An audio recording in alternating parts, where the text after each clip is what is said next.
শুভ দোল পূর্ণিমা বন্ধুরা। আশা করি তোমাদের এই বছরের দোল পূর্ণিমা খুব ভালো কাটুক এবং আনন্দে কাটুক। তো আজকে আমরা চলে এসেছি কল্যাণেশ্বরী মন্দিরে, আর আমাদের ডেস্টিনেশন পুরুলিয়া।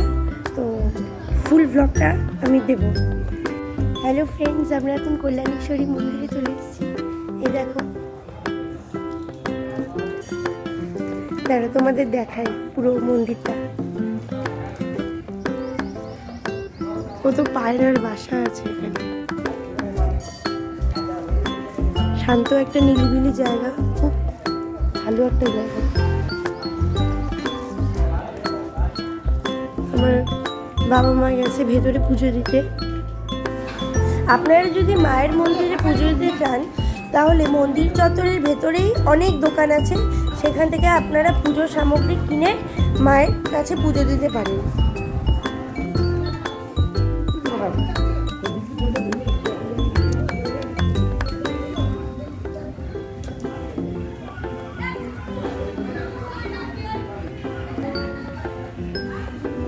বন্ধুরা, তো আমরা এখন যাচ্ছি কল্যাণেশ্বরী মন্দির থেকে মাইথন ড্যামের দিকে।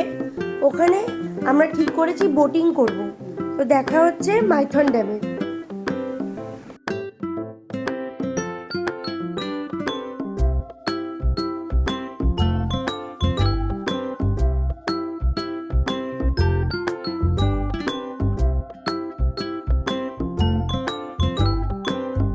আমরা এখন বোটিং করছি। হ্যাঁ, একটা ফটো তুল।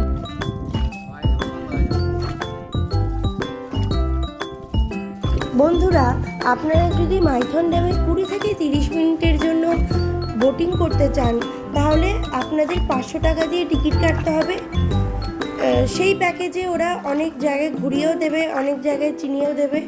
কিন্তু আপনারা যদি সবুজ দ্বীপেও নামতে চান, সবুজ দ্বীপও যদি দেখতে চান তাহলে আপনাদের 1000 টাকা দিয়ে টিকিট কাটতে হবে।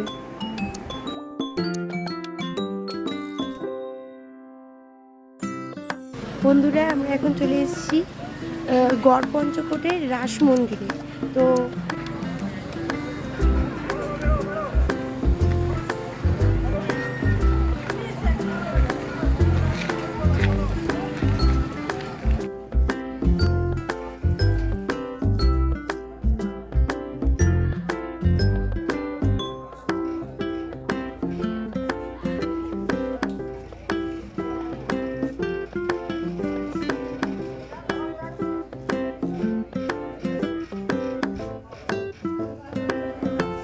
বন্ধুরা, আমরা এখন যাচ্ছি ভাঙা মন্দিরের দিকে। তোমাদের দেখো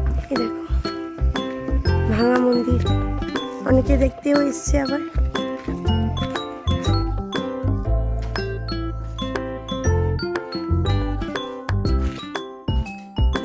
আমরা এখন একটা ভাঙা মন্দিরের ভেতরে ঢুকছি।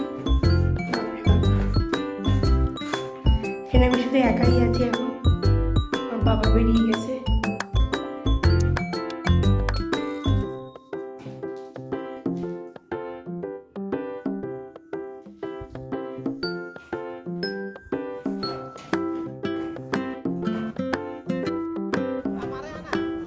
আমরা এখন জয়চণ্ডী পাহাড়ের সামনে আছি। এখানে অনেক লোকাল স্টল টল আছে, তো আপনারা আসলে কিছু খেতে পারবেন।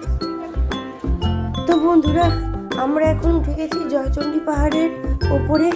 অনেক সিঁড়ি বেয়ে উঠতে হয়েছে, খুব কষ্ট হচ্ছে, কিন্তু এখান থেকে জায়গাটা দেখতে আরো অনেক সুন্দর লাগছে।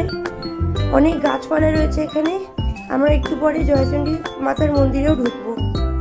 তো বন্ধুরা, দেখা হচ্ছে পরের ব্লগে আপনারা দেখতে পারবেন পুরুলিয়ার বিভিন্ন ভ্রমণ স্থলগুলি এবং আমরা কোথায় কোথায় খেয়েছি, কোথায় কোথায় থেকেছি, সেইগুলোও আপনারা জানতে পারবেন।